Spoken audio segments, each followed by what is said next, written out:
Thanks everybody for joining us today for yet another Council to Advance the Hunting and Shooting Sports webinar. I'm Swanny Evans. For those of you that I don't know, I'm the Director of Research and Partnerships. We're going to take care of a little bit of housekeeping before I introduce Matt here and tee up the topic that we have for us today. So this is being recorded. We're going to have about 30 to 40 minutes of content for you today. We do encourage you to drop any questions in the chat or the Q&A. We'll try to keep up with both, but if you really want us to see us, please drop it in the Q&A box there, and we're going to get to that at the end of the webinar today. Let's see, what else do we have? The recording will be posted on the R3 community, so if you do want to share it, if you want to go back and take a look at it, you'll be able to find it there or on our YouTube channel. And we should be good to go from there. So I'm pretty excited about the content that we have today. You know, I am a millennial, so I don't like to be labeled, right? But if you were going to label me, I guess you could call me a locavore. Venison is definitely my main protein source. In fact, I wore my deer tie today, just in honor of that. So really looking forward to what Matt has for us. I've always been very passionate about tapping into these food motivated audiences. But one of the main challenges has been, how do you do that? You know, from these data that we have, we know that when you start focusing on common ground, food motivation for hunting is one of the most acceptable reasons for hunting to the general public.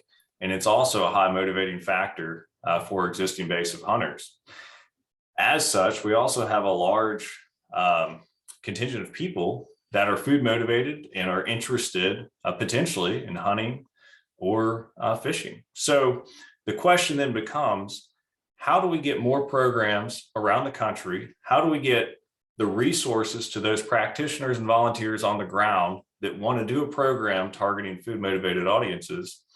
How do we get those resources out there? And how do we give those people a step-by-step guide on how to tap into those food motivated audiences? And that's exactly what Locavore.Guide is hitting on and what we're going to talk about today. So I do want to mention before I turn it over to Matt that, you know, this project that you're going to see today, Matt's going to talk about it a little bit more, but it was funded by the Multistate Conservation Grant Program. So thanks to AFWA and the U.S. Fish and Wildlife Service for pulling that all together. Those R3 stemmed from the Modernizing the Pittman-Robertson Fund for Tomorrow's Needs Act. It allocated $5 million annually that's available in this grant process, if you aren't familiar with it, specifically for R3 projects like this one. So this specific project that resulted in this end product that we're going to talk about was a multi-state conservation grant award that was awarded to the Association of Conservation Information. Jennifer Wisniewski from Tennessee was the lead applicant, and then Brian Clark from Kentucky, Hank Forrester with NDA, and Josh Gold with ATA were also co-investigators on that. And of course, we have Matt Harlow, who's the engagement specialist with DJ Case and Associates that did a lot of the work on this project and is going to give us a rundown on it today. So with that, Matt, do you want to take it over, introduce yourself, and get us rolling here? You got it. I'm Matt Harlow. I'm an engagement strategist, not the engagement strategist at DJ Case and Associates. I am closing in on being here 6 years. And this was the very first big project that I worked on, was the first version of Locavore.Guide. So Swanny stole some of this from me, but a special thanks to everyone that was involved. And Locavore.Guide, the first time we did Locavore.Guide, and we'll talk about it more in a minute, it was also a multi-state grant with Brian Clark and I were the only players that made both lists. But a lot of people were involved. I'd like to thank all of them and everyone that Swanny mentioned for this first project. And the big difference is the first time we did Locavore.Guide, I like to use the metaphor of a library. We crammed as many resources as we could find about how to teach people to hunt and fish, and specifically how to teach food motivated people to hunt and fish. And we jammed them all into the website, and there was a thread that you could follow through there, but it was very much like you were browsing the shelves in a library, and there were literally thousands of resources. And what we found was that people got overwhelmed in all that content.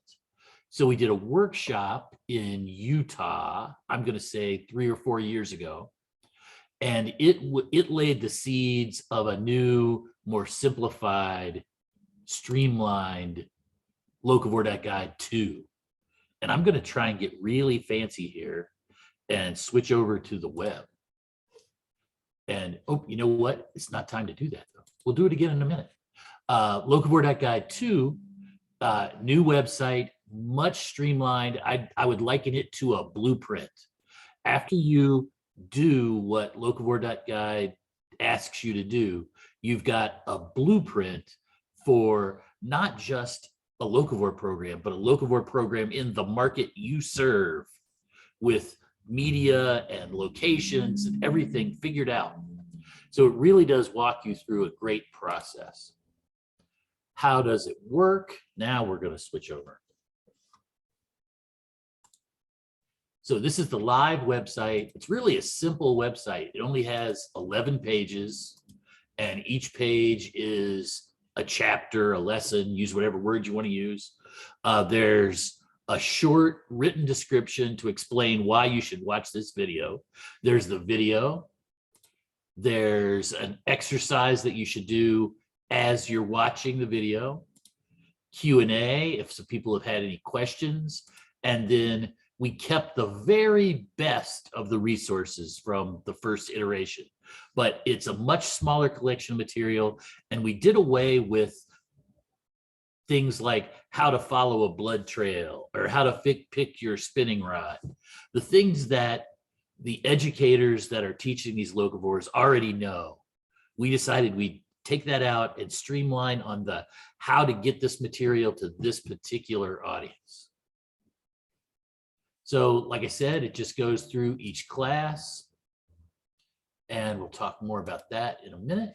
So we can skip this page because the technology worked.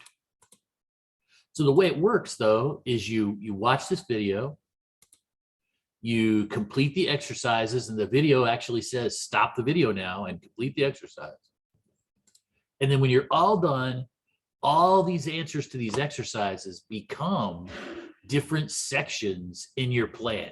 So we've given you a generic plan on the whys and the hows and the wheres of reaching out to locavores to teach them to hunt and fish. And then when you put those exercise results in there, it becomes a plan that's customized to you. And I'm going to say that you can watch these videos, complete these exercises, and put this document together for most people in less time than they could just sit down at the keyboard and come up with the plan if they knew what to put in the plan. And certainly less time if you didn't know what to put in the plan. So there are 11 lessons. We're not going to read the list because Jennifer said she wanted one tidbit from each lesson. So that's what we're going to do now. The introduction lesson is pretty much exactly what we just went through, so we won't waste any time talking about that. The next lesson is about the target audience.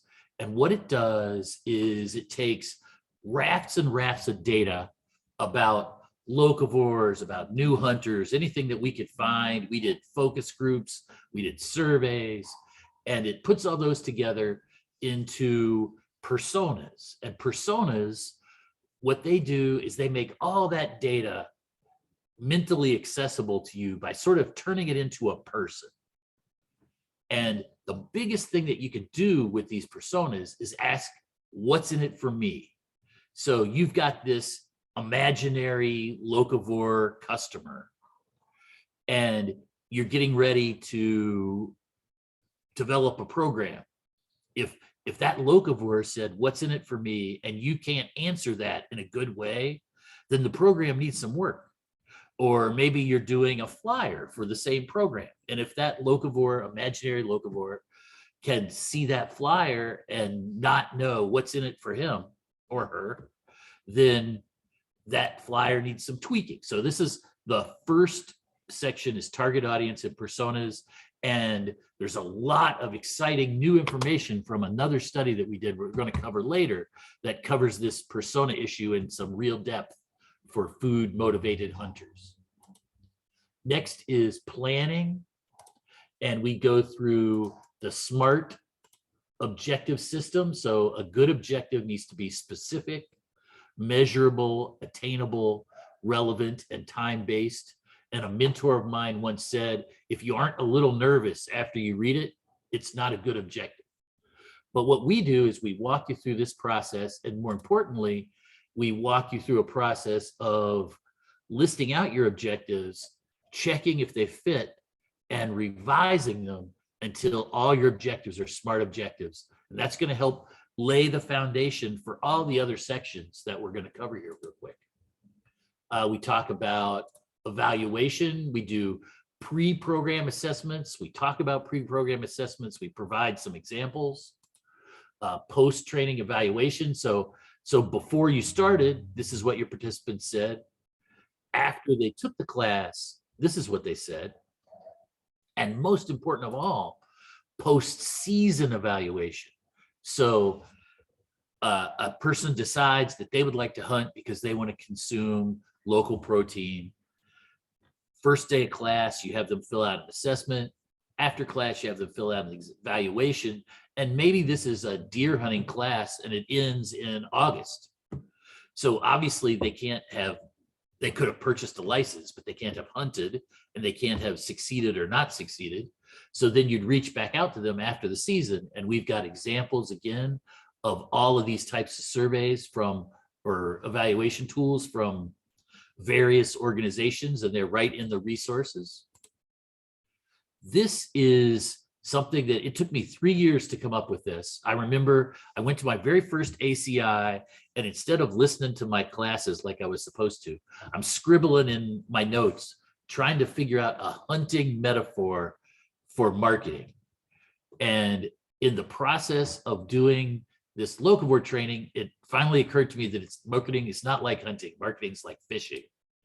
So every audience is a target. And there are hundreds of different species of fish, and there are hundreds of different types of people you might target. Locavores is one of those types of people. All these different species have different habitats and different habits. They have different behaviors. They seek different prey. And to be successful, you have to decide what you're fishing for, learn about that species or that audience. And that's what Locavore.Guide is all about, learning about those locavores. And then fish for one species at a time. You don't simultaneously fish for bass and barracuda. You have to pick one and fish for that one. So if you're after locavores, you learn about locavores and you use tactics that are targeted at locavores. So here's a couple of good examples. So if you don't know anything except that you're going to fish, and I say where in this picture is the best place to fish, well, it depends entirely on the fish that you're after. So, but if you know the fish and you understand that fish, then you can pick the specific spots, and you can take what is a gigantic task to try and fish all that water and turn it into these 5 points for whatever reason that these 5 points have to be right for the fish in question.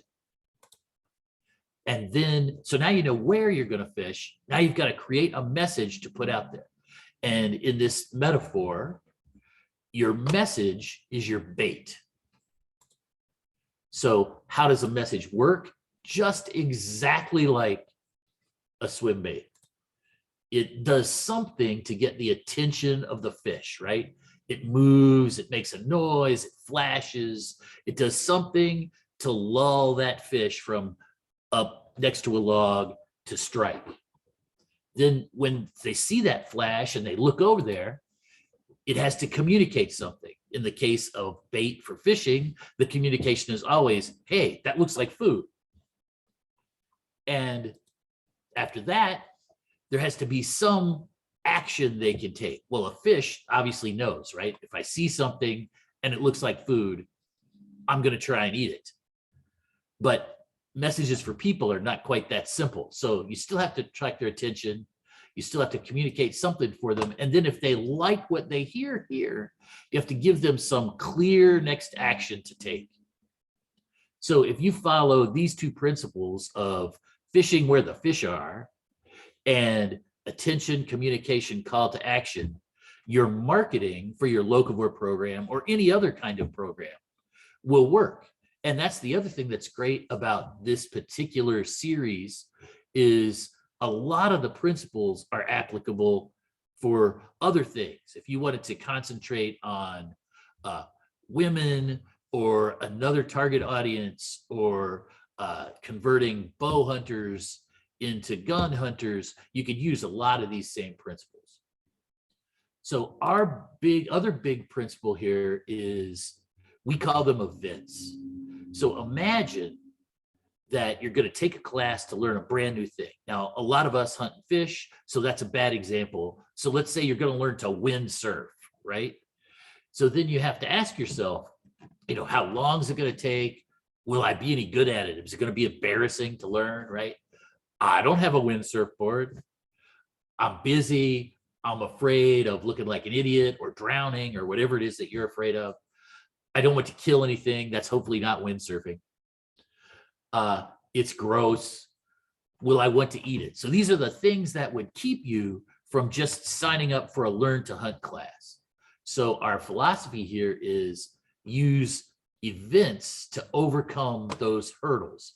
And you do this with a series of recurring low hurdle events. So they're brief, an hour or two. They're simple. Come try these wild game dishes. They're fun. They're non-threatening. There's no opportunity to feel bad, to feel like you don't know what you're doing, because they're simple things. They're outdoor or food oriented, and they're in an easy time and an easy place for people to attend. And you use these events to gather up a list of people who then you reach out to about your Locavore training program later. So it's a two-step process. They give up their anonymity in order to attend these events. That way you're building an email list, a mailing list, however you like to communicate, so that you can reach out to them later. So these events make it easy for people to get involved who would be intimidated by jumping right to learn to hunt. Learning styles. So this is maybe less true every day, but it's still really true. Your agency's typical customers are white male baby boomers or the children of white male baby boomers who already grew up in the outdoors. Whoops, got to click the right direction. But your agency's new customers are more and more racially diverse. A higher percentage of them are females. They're younger, they're millennials, they're starting to be Gen Zs. They live in more urban locations, so they have some access issues. They're more educated, and they may or may not have been raised outdoors. So this learning styles lesson goes through different issues in teaching this vastly different group of people. So if you made your bones teaching hunter ed to 11-year-olds, and all of a sudden you've got to teach a racially diverse group of people who's college educated and 35, the same techniques are not going to work. So we help you get your head around some of those. And one of the other things that happens is what we call Locavore friendly. And this is really important. We've all seen the ORAM a million times. And you know this in your head, but stop and think about it a minute. So as you move through the ORAM as a potential hunter or angler, right, you identify stronger and stronger with that activity.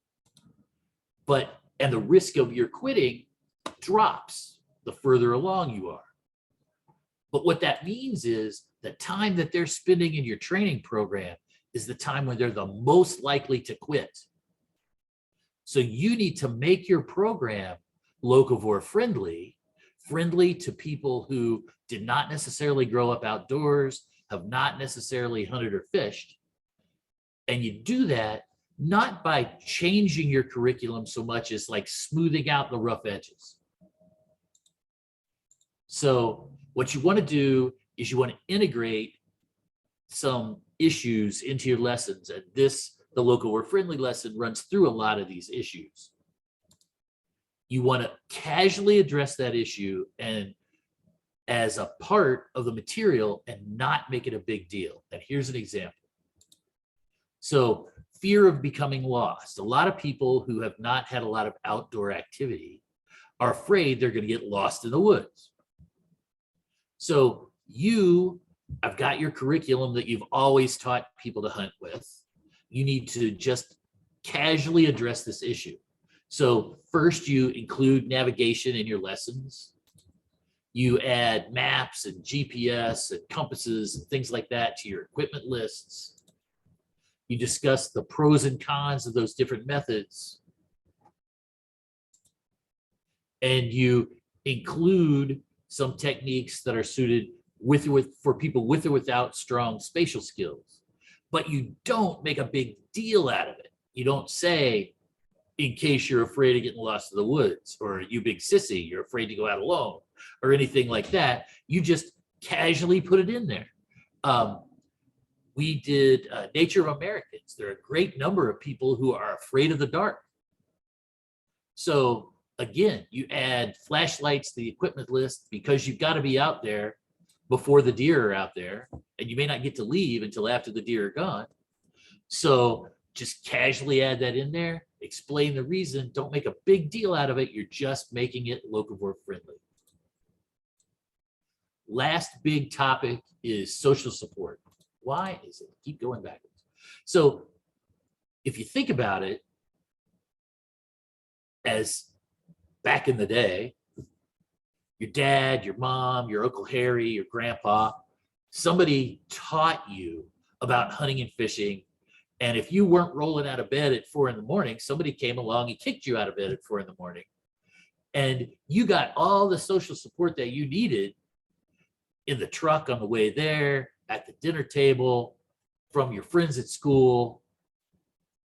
But now imagine yourself, you grew up and your dad teaches particle physics and your mom, I don't know, is a CEO of a perfume company, and you live in Manhattan.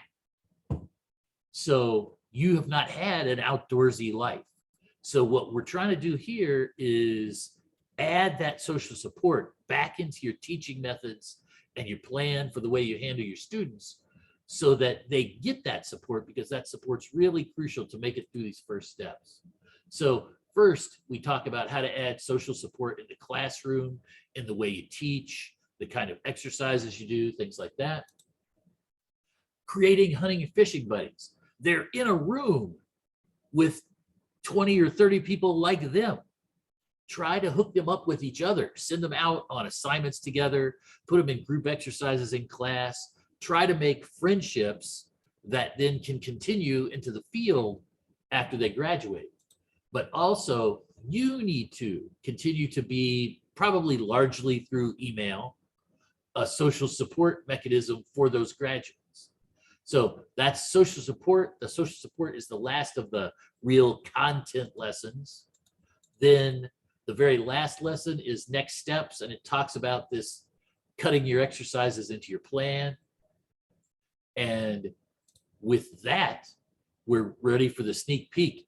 But Swanny has some other things he wants to cover in between these two. We're taking a brief intermission.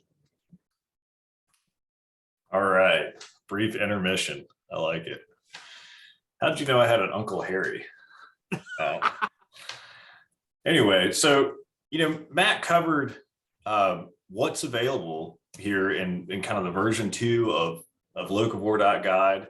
And it hasn't been out for that long. It was just recently released. So we don't have that many case examples of people using it. Of course, we had a lot of examples of people using the original content, pulling from it here and there, but now it's really well laid out in a nice form here. And we actually have talked to some people that have gone through the whole thing and have already started utilizing that information. So we thought it'd be a good idea to pull in Holly from Pheasants and Quail Forever to give a rundown on her experience using this. So we're going to pull her in here. Hopefully she's ready, because if not, she's going to get a surprise invitation. And Holly, can you hear us? I can hear you now. It just remade me join. So Perfect. there we go. Well, I'm going to let you take it away. Just tell us, we really just want to hear kind of a rundown about your experiences. I know you had commented on going through it, kind of some insights into what's good. If you want to talk about what's not good, that's great too. I'm sure Matt wants to know. And I'm going to take serious notes. And then maybe how you plan to use it in the future to get some programming on the ground. So Holly, take it away. Perfect. Thank you so much. So Matt and I have been in each week's panel for the past couple of weeks as we go through the new Locavore.Guide. And so it has been an amazing experience. I am fairly new. I just celebrated my 2-year anniversary in the R3 community as the Pheasants Forever communication and outreach portion.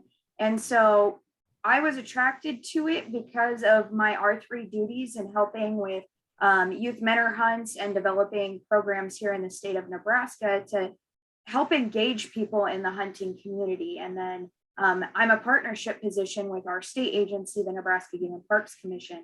And so when this started, I was temporarily the R3 state coordinator. Our new coordinator has since then stepped in. And so I attended this because I wanted to know what locavores are. How can we better reach out to them? I had heard about them vaguely, but I didn't know what to do with them in my current position.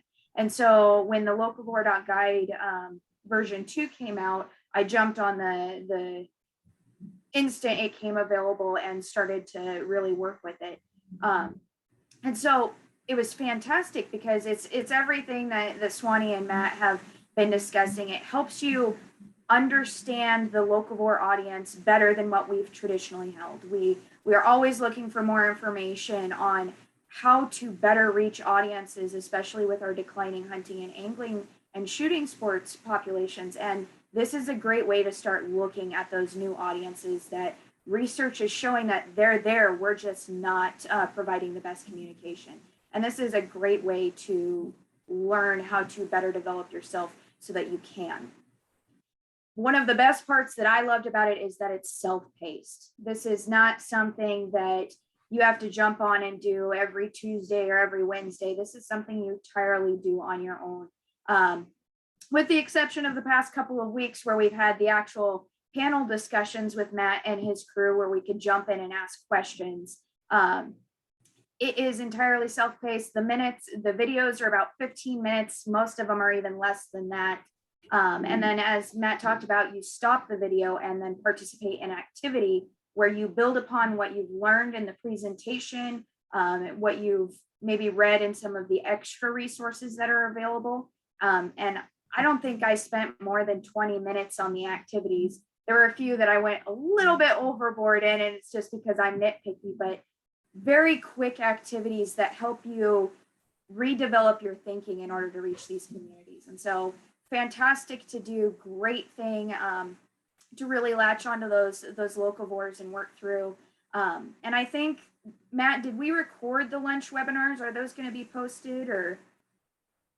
We were going to record them, but then, and this is a moment of honesty, the attendance was low enough that we decided not to record them. So, but what we did do is I jotted down the questions and typed them up in the Q&A. So you've got the benefit of those meetings, even if you didn't attend them.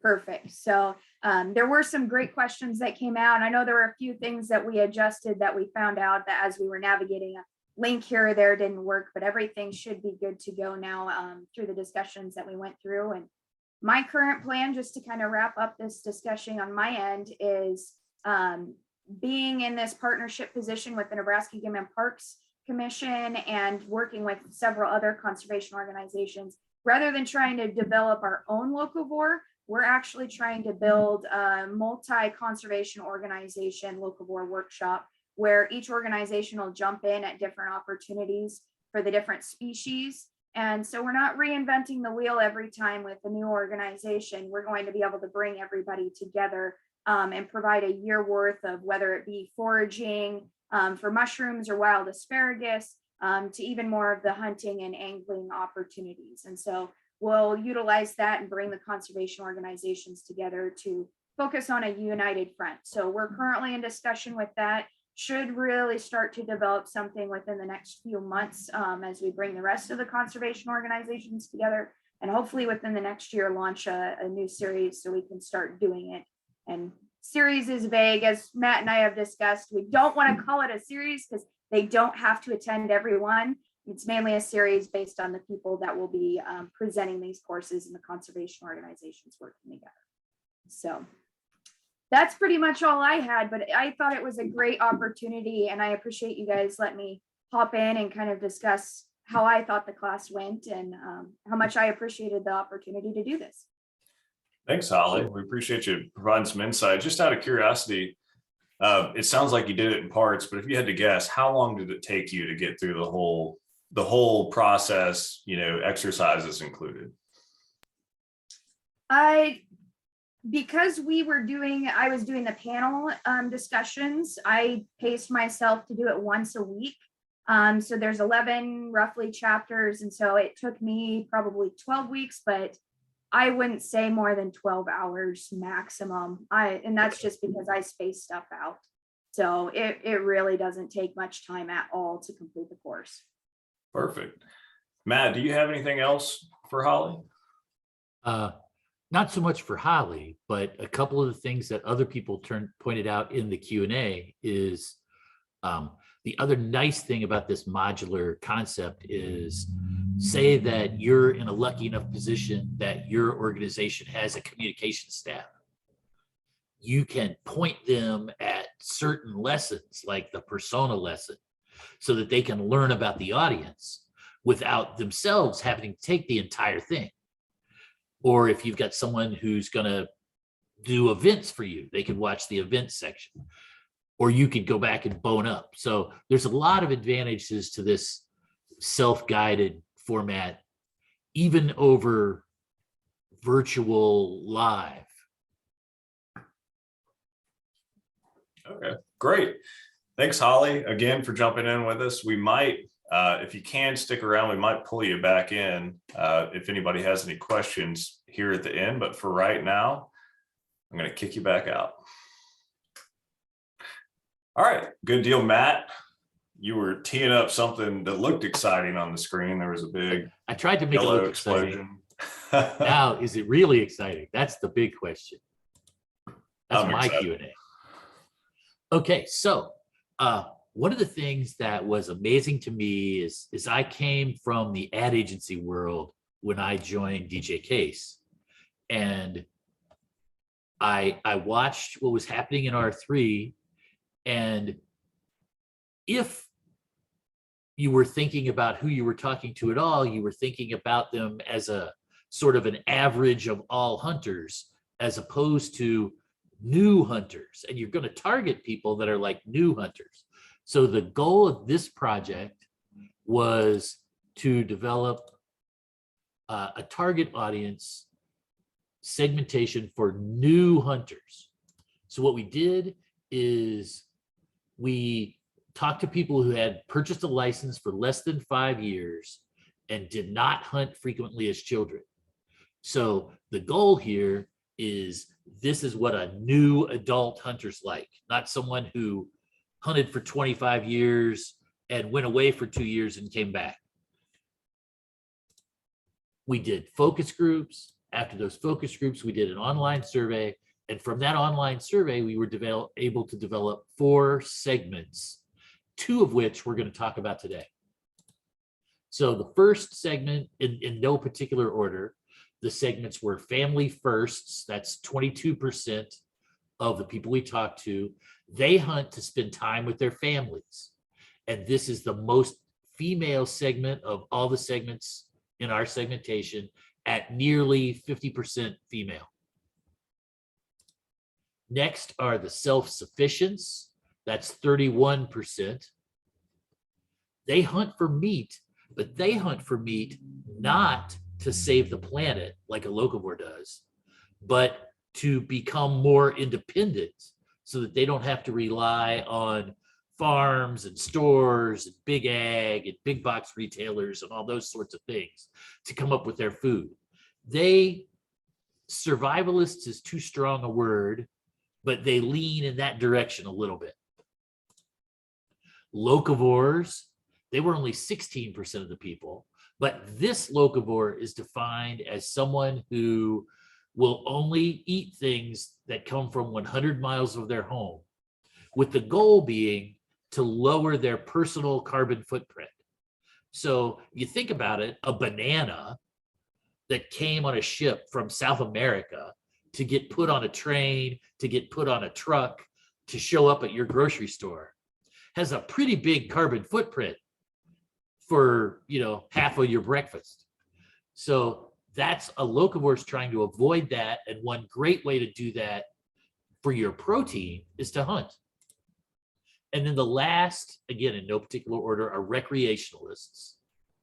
Recreationalists enjoy hunting for the sheer joy of hunting. They like to be outside. They like the challenge. That's why they hunt. So we're going to talk about the two food motivated groups, locavores and self-sufficients. And what we did here is personas. So I'm going to talk to you about Luke the locavore and Sammy Self-Sufficient and their lives as they represent this data, as opposed to showing you a lot of pie charts, bar graphs, and things like that. So this is Luke. And when you talk about Luke and hunting, Luke is slightly more likely to hunt with a friend than he is alone. Luke in particular hunts with a farmer that he met at the local co-op. And he hunts every chance he gets throughout the year, various seasons and everything, because his goal is to keep as much environmentally friendly meat as possible on the table. So when Holly talked about all the different species and all the different seasons, if you're truly a locavore and you want to eat meat all year, you have two options. You either have to kill something really big and fill your freezer and eat it for a year, or hunt and fish every opportunity you have throughout the year to keep replenishing the larder. So what does Luke want to know? We asked in our survey to these new hunters, when you first thought about hunting, what were you the most concerned about? What did you want to learn? So Luke is careful about regulations, seasons, bag limits. These locavores were really concerned about understanding the rules. That was their biggest thing they wanted to learn. Their next highest concern was learning where they could hunt. The other thing that is not part of the hunting process, but could be one of those events, is locavores are logically very interested in foraging, right? Picking berries, mustard greens, nuts, things like that would just be another way for them to have a zero carbon footprint item on the table. So the other thing we learned is that new adult hunters don't feel that traditional hunter ed is in depth enough. They want classes on specific subjects. They want outside resources. They are very interested in the possibility of a mentor. They want to make up for the fact that they didn't grow up with this kind of assistance that a lot of us enjoyed to learn to hunt and fish. So this is something to think about if you're worried about handling this locavore audience. So just some things about Luke. Luke's 34 years old. He was born in San Francisco. He has a master's degree in English from Berkeley. All these details are what helps you wrap your head around this person so that you can relate to them and sort of see the world from their eyes, which is very hard to do from a stack of pie charts. He teaches at Portland State University. Luke and his wife Lucy and their daughter Lark live in an apartment near campus. Think about the challenges of hunting as an apartment dweller in an urban environment. Where do you put your harvest? You've got to walk up the stairs with a gun slung over your shoulders. There's a lot to it. You need to think about those things when you think about your program. The locavores are the most educated, highest income segment of all 4 segments of hunters. So equipment is not a challenge for these guys. The challenge is the mindset and the skills that they don't feel like they have. 80% of locavores live in a suburban or rural environment. So if you're going to put a food-oriented message into the suburbs of the country, it could be a locavore message. The self-sufficients, we'll learn in a minute, are the most urban market. So if you're going to put a food-oriented message into the city, then you might want to move over to the self-sufficients that we'll learn more about in a minute. Other activities. So Luke prides himself on his ability to grill a perfect steak. And he packs great trail lunches when his family goes to the Lewis and Clark National Historic Park. These kind of cities, places, colleges, people's names, that's what makes these personas real to you. Locavores enjoy, just like Luke, they enjoy food-oriented activities like grilling, smoking, cooking, and they enjoy outdoorsy activities like hunting and hiking and fishing. So what do you do with this, okay? You use these activities as ways to find not Luke, but the next Luke, people who are going to think about hunting or fishing down the line and haven't yet. So you could team up with a local outdoor cooking retailer to do a wild game tasting, reaching out to those barbecue, smoker, jerky making kind of fanatics, right?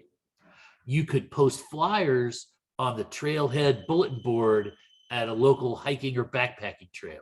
Use these other activities. And we've got in the study charts and graphs and lists so that you can see the sorts of activities that each of the segments participates in. Media use.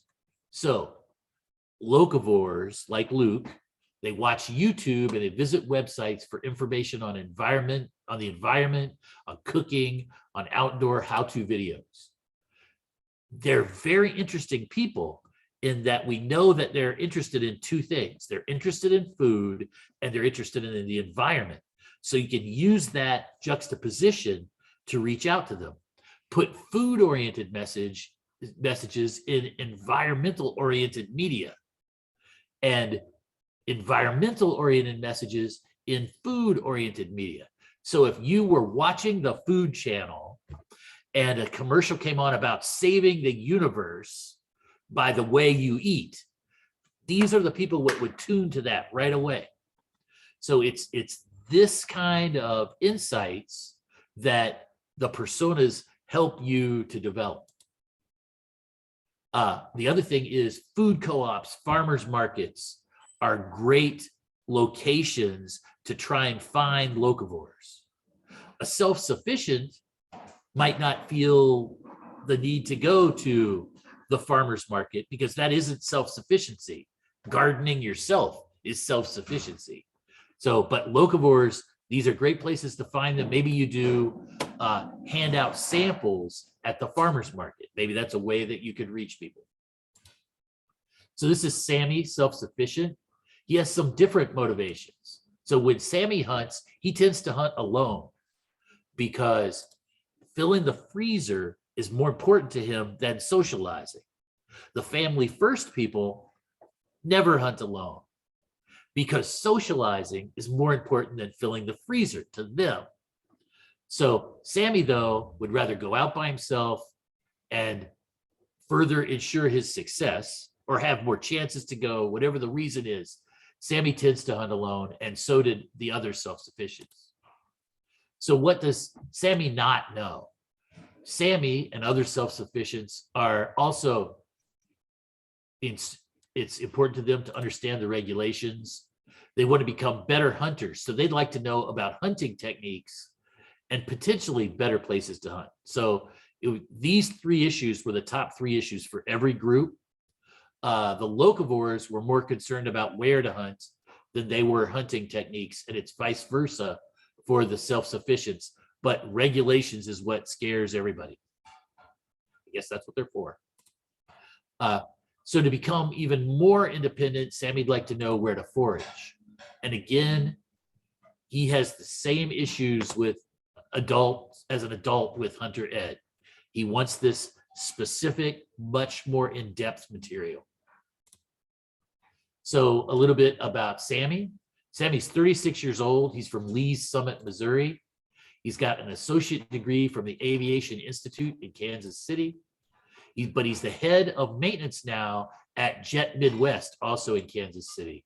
He lives near the airport with his partner Susie and their twins, Sean and Shauna. Oh, I'm supposed to remind everybody, see this alliteration, Sammy Self-Sufficient, Luke Locavore? That's to help drive into your mind as you talk about and read about these personas. This is their motivation for hunting. So Sammy Self-Sufficient makes it easier to remember self-sufficiency, which is the reason this group of people hunts.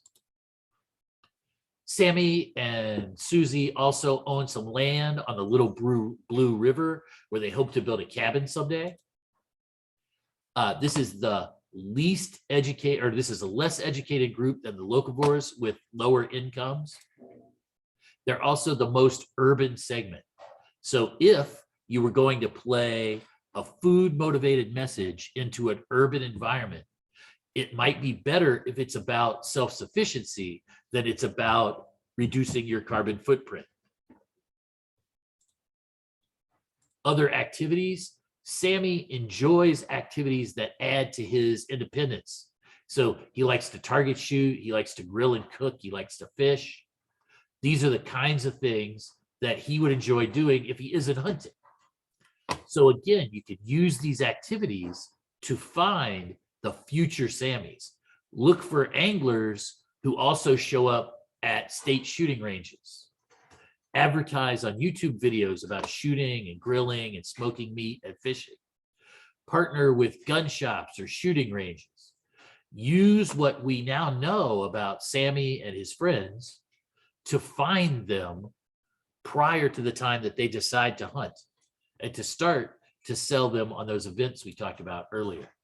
So Sammy and media, he uses YouTube to learn. He wants to be better at things. He wants to be able to fix his own house. He wants to be able to build his own house. He wants to be able to hunt. He wants to be able to shoot. So you could use YouTube as a way to reach the self-sufficients, and this how-to material is perfect for them. The other thing is you use titles for those videos like On Your Own, Without Going to the Grocery, Better Than a Butcher Shop, things that say you're going to be more self-sufficient, just not learn how to hunt deer, but be more specific if you're after this target audience. So all of this is available real soon. We're wrapping it up right now as we speak, literally. And we've done something a little different. We broke it into 2 volumes. The first volume is what I'm calling Infographic Personas. So this is Fred and Fernanda. They're the family firsts. There's a picture. You've seen some of the pictures, a little bit of information about them, and then some statistics, demographic statistics in this case, about the family first group. Then also for the detail-oriented people among you, there's a second volume that is literally every answer to every question in the survey for every segment, the questions that we discussed in the focus group, what people said back, all that. So So this is about 24 pages, and I think this is another 80. But if you want to quick, this is what you want to hand your comms folks. They'll be happy after this book. And then the scientist in some of you may need this book. But that's it. This is brand new stuff, and it should be out a week or two at the very latest. Thanks, Matt. You've got me a little confused now. I'm starting to identify more with Sammy Self-Sufficient after that talk. Okay, hindsight being the brilliant thing that it is, locavore isn't the word that the industry should be using for food motivated. Food motivated is the word the industry should be using for food motivated, because they're very plainly are two subsets of people, and the self-sufficient set is twice as big as the locavore set, and together they're pretty significant. So yeah, it's always great to learn new things. Absolutely. Yeah. Speaking from experience with, dealing with some field to forks in Georgia, when I was working down here in a state specific role, we had a lot of people from both camps, and those personas really identified it perfectly. We had the very self-sufficient persona coming through, and we had a lot of what you would consider the locavores as well. So that's extremely interesting. So we've had a lot of questions going on here in the chat. Those are brand new data, right? And that report is coming out soon. Where is that report going to be available, Matt? Absolutely, for sure, unequivocally, in the I lost the word. The clearinghouse, the community? The clearinghouse. Yes. Okay, perfect. And then probably also on DJ Case and maybe on WMI as well. Well, maybe we'll drop a post on the community just with a brief overview of it to let everybody know those resources are available in the clearinghouse once you get it up there. And I think that'll be extremely useful. I know we've used those past persona reports a lot, and they've been extremely helpful. All right, we're going to dive into a few questions here. So that covered one of them. And Tanaya is dropping some links in there to the community, and I bet she's going to drop a link to the clearinghouse as well. She's reading my mind. So you can check those out. So one question that we have here is that, you mentioned Locavore.Guide, the version 1, and a lot of people had used that. Are all of those resources incorporated into version 2? It seems like with this question, there's some concern with some of those resources being lost. Are they available somewhere? Is it all incorporated? What's the deal there, Matt? Okay, so at least for the time being, they're not there. And they probably will never be there. But I did make absolutely sure that we saved everything so that we could perhaps make another place that was more like resources. But the other problem is lots of those resources were, say, how to get started kayak fishing for bass, right?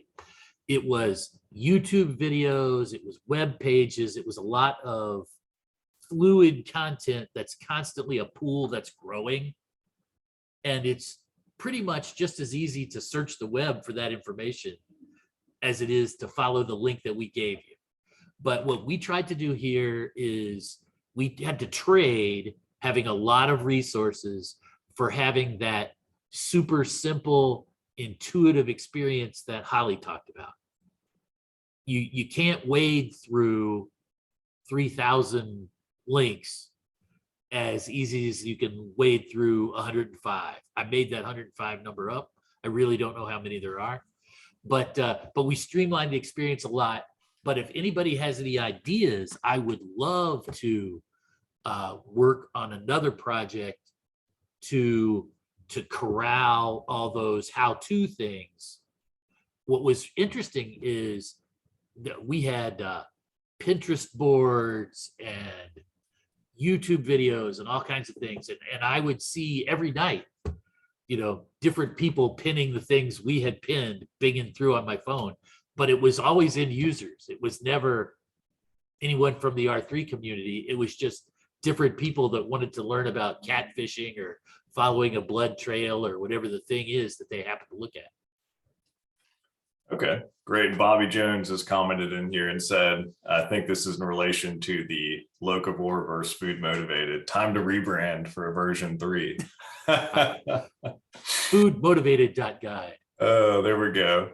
All right, another question we've got here is, do you have any idea what percentage of the general public recognizes that food is a motivating factor in hunting, as opposed to the other motivations that they might not support, like trophy hunting, for example?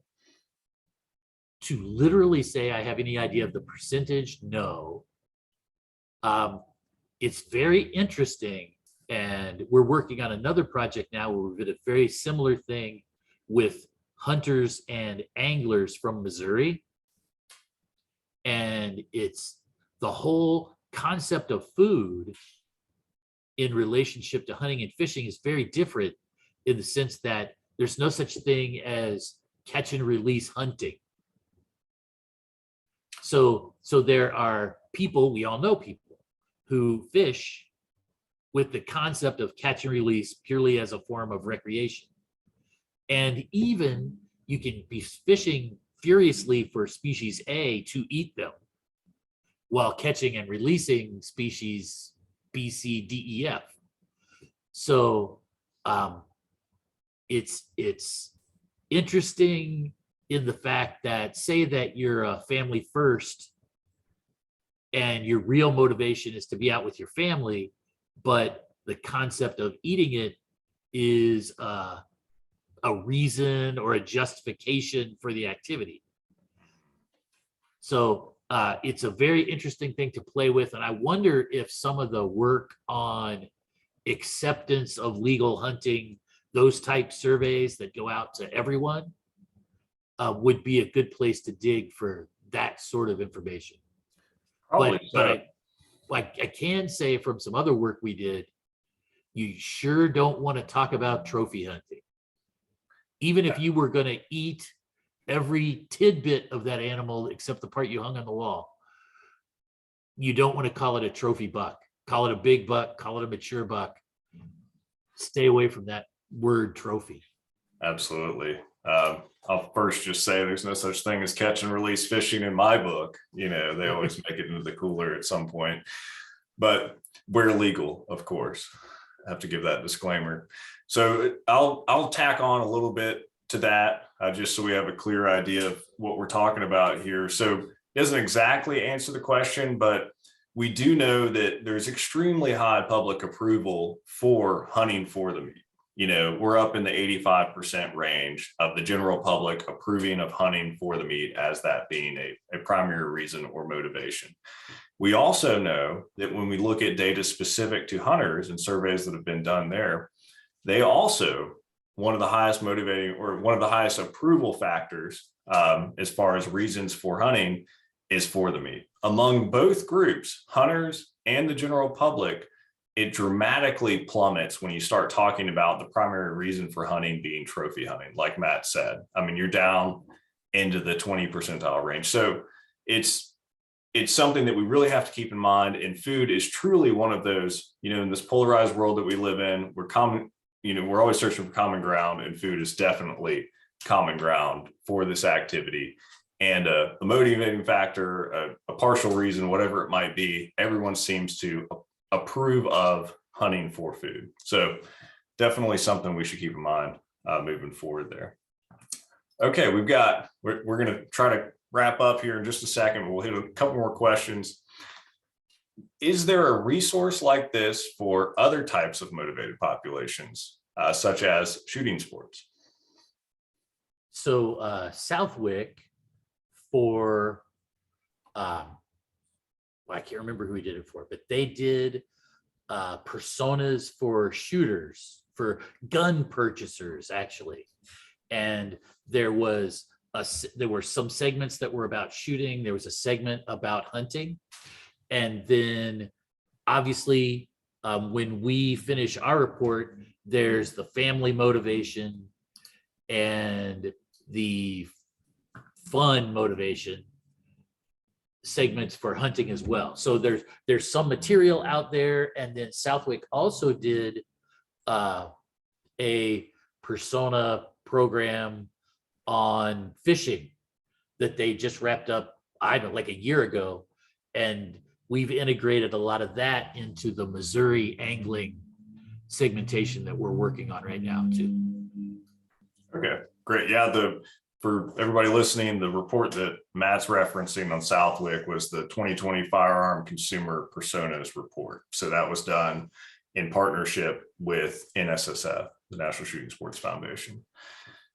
All right, let's jump on down here. What other types of behaviors are common to the food motivated population? Would you suggest looking for this population at natural food stores, state parks, breweries? We did not ask any brewery questions, but if you think about the Locavore is at that crossing point of foodie and environmentalist, right?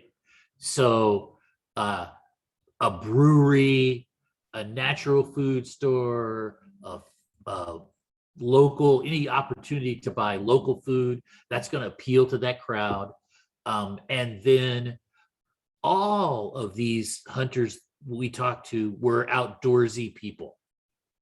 If you think about it, even if you wanted local meat, it would be easier to drive somewhere and buy half a cow than it would be to hunt. So there's a lot of overlap. If you didn't enjoy being outside, the likelihood of taking up hunting as the way for you to get local protein is pretty low. So state parks, hiking trails, outdoor stores, Facebook groups about all of the above, those are great places to find, particularly the Locavore segment, but anyone who's likely to take up hunt. If you hated being outside, it would really be a miserable activity. Yeah. So, I guess think about it that way. Yeah, absolutely. Somebody dropped a comment in there saying RAI, which might be a really good, really good opportunity there, especially if there's a community built around that RAI. We found in Georgia that we had a lot of success with farmers markets. And we did exactly what you said in your presentation, Matt. We handed out venison samples, and that worked incredibly well because it wasn't an invitation of, do you want to go hunting? It was an invitation of, do you want to try some venison? Pretty much everyone said yes. And then the conversation starts around food. So definitely an interesting way to attack it. So I think we're going to wrap it up there. We've already run over the hour. That was some great content. I really appreciate Matt, you jumping on here to do this. Holly, we really appreciate you jumping in with us as well to provide those insights. And I appreciate everybody attending and asking questions and engaging and hopefully learning something. So any final words you want to throw out there, Matt? Just thank you, Swanny, for the opportunity. And this is one of those projects that the Locavore.Guide, when we got done and looked at it, it was better than we even thought it would be. It really is. I think this is honest. The truth is you couldn't put together a Locavore program yourself any easier than you could by just following these classes and directions. Perfect. Thanks, Matt. Just as a reminder to everybody, we will have this recording up on the community in the next few days. I'll make a post about that. So it will be on there. It'll live on our YouTube page as well, so you can access it. Go check out Locavore.Guide. Check out some of the resources that have been dropped in the comments there. And we are going to shut it down with that. I appreciate everybody tuning in with us. Hope everybody has a great day.